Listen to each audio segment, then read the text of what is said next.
Welcome back to App IQ, and today I'm going to show you how to use Canva's position tool. The position tool helps you to align and layer items precisely on your design. So first, let's get started with aligning elements. Select an object, and I'm going to select this text, India. Select position in the toolbar above.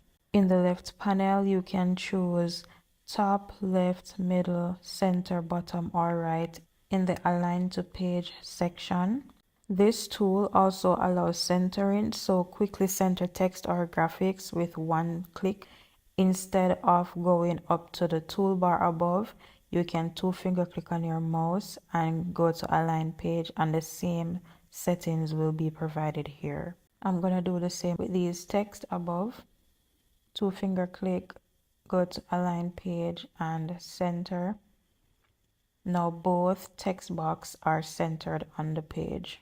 To efficiently distribute evenly your objects, simply use your guides. So click and drag your ruler onto the page.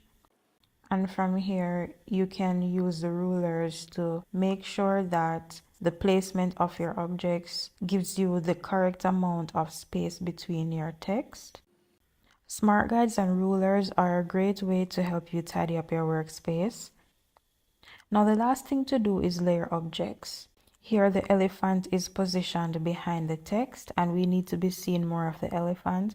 So click on the text India, two-finger click, and you can head to layers, or instead you could go up to the top toolbar and select position, but in this case I'm showing you a shorter way to do this, and just click send back, and now the elephant is before the text India. Now this design looks clean and balanced, and that is it guys. Very easy and very simple.